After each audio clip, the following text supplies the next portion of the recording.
Vamos pensar numa artéria, uma daquelas que, se for bloqueada, pode causar um colapso total na economia. Pois é, essa artéria existe de verdade.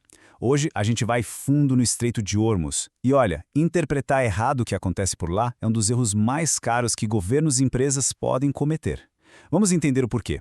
E é aqui que a coisa fica interessante. Porque de um lado temos as marinhas mais poderosas do planeta. Do outro, um trecho de mar de só 33 quilômetros. Então a grande pergunta é, com tanto poder de fogo, por que ninguém Bem-vindos consegue ao de fato Estreito de garantir a Hormuz. segurança dessa passagem? Para a gente ter uma ideia do que está em jogo, vamos começar com um número. Esse aqui, 20%. É exatamente isso. Um quinto de todo o petróleo que move o nosso mundo passa por essa passagem estreitinha. Isso dá quase 20 milhões de barris por dia. É literalmente a artéria principal de todo o sistema de energia global. Ok, vamos à primeira parte, a artéria energética do mundo. Vamos entender por que esse pequeno estreito é tão, mas tão vital para a economia de todo o mundo. Bom, a definição básica é essa aí. O estreito liga os gigantes da produção de energia, como a Arábia Saudita, Iraque, Catar e Emirados Árabes, aos seus clientes no resto do mundo. Ou seja, quem controla essa passagem tem uma influência direta e muito poderosa sobre todo esse fluxo. Agora, olha que interessante. Para onde vai toda essa energia? Praticamente 90% de tudo que sai dali vai direto para a Ásia. A China, sozinha, recebe quase 40% desse volume. Depois vem Índia, Coreia do Sul, Japão. E o impacto vai muito além do petróleo, viu? Por ali também passa gás natural liquefeito, que é essencial para a indústria. E tem um ponto crucial que afeta diretamente o nosso prato de comida: fertilizantes. Uma interrupção aqui significa menos fertilizantes para a agricultura no mundo todo. E a conta é simples: menos fertilizante, colheitas menores. Colheitas menores, preços mais altos no supermercado. É uma conexão direta. Agora a segunda parte, armamentizando a incerteza. A gente já sabe o que está em jogo, agora vamos ver como a crise está se desenrolando. E a resposta é muito mais complexa do que um simples bloqueio militar. Sabe, o grande erro de análise era focar na pergunta errada. Todo mundo se perguntava, será que o Irã vai fechar o estreito? Mas a realidade se mostrou completamente diferente. A questão importante não é se vão fechar, mas como já estão paralisando a rota, na prática, sem precisar de um bloqueio formal. Ninguém precisa de um bloqueio total para causar um estrago gigantesco. A estratégia atual é outra.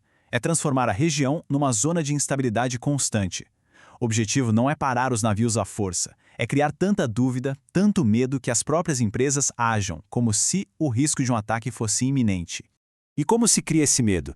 Com armas que são relativamente baratas, mas que podem causar um dano enorme. A gente está falando de minas marítimas, mísseis disparados da costa, enxermes de lanchas super rápidas e, claro, drones de baixo custo. Juntos, tudo isso cria uma ameaça constante, difusa, muito difícil de neutralizar. E a própria geografia do lugar joga a favor de quem ataca. O estreito funciona como um funil. Os navios comerciais são gigantes, lentos e seguem rotas bem previsíveis, quase sem espaço para manobrar. E a costa ao redor é toda montanhosa, o cenário perfeito para emboscadas e ataques surpresa. Essa citação aqui, de uma fonte da indústria de transporte marítimo, resume tudo. A percepção do risco é o que realmente paralisa o comércio. Não adianta nem ter escolta militar. O simples medo de um ataque já é suficiente para manter os navios bem longe dali. Terceira parte, o efeito dominó global. Essa estratégia de criar incerteza não é só teoria, não. Ela já está gerando consequências bem reais que chegam no nosso custo de vida. Olha só este gráfico. Antes dessa escalada de tensões, uns 130 navios passavam por ali todos os dias. Hoje, esse número caiu para 5 ou 6. É uma redução de 95%. A estratégia, infelizmente, está funcionando. E aqui está o passo a passo de como esse impacto acontece. Primeiro, o risco percebido aumenta. Com isso, as seguradoras, que são a base do comércio global, ou se recusam a dar cobertura para essas viagens, ou aumentam os preços a níveis astronômicos. O resultado? O custo do frete dispara. E esse custo, claro, é repassado para o preço final dos combustíveis e, como a gente viu, dos alimentos. Isso não é futuro, já está acontecendo. Desde que a instabilidade aumentou, o preço do petróleo chegou a subir mais de 40%, reagindo a cada nova notícia que sai da região. Quarta e última parte. O impasse insolúvel? Tudo isso nos leva à situação atual. Um impasse extremamente complexo, perigoso e, pelo visto, sem uma solução fácil no horizonte. É fundamental entender esse detalhe. Tecnicamente, não existe um bloqueio formal, mas na prática, o estreito parou de funcionar como deveria. Ele foi paralisado pelo risco, não pela força militar. O tráfego não parou por completo. Navios ligados ao Irã ou a países como China e Índia continuam passando, muitas vezes usando rotas alternativas.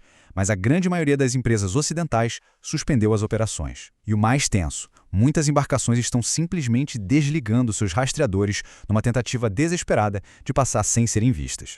E qual é a posição oficial das grandes potências? A Casa Branca descreve o cenário como fluido, uma palavra que no dicionário da diplomacia significa incerto, instável e sem uma resolução clara à vista.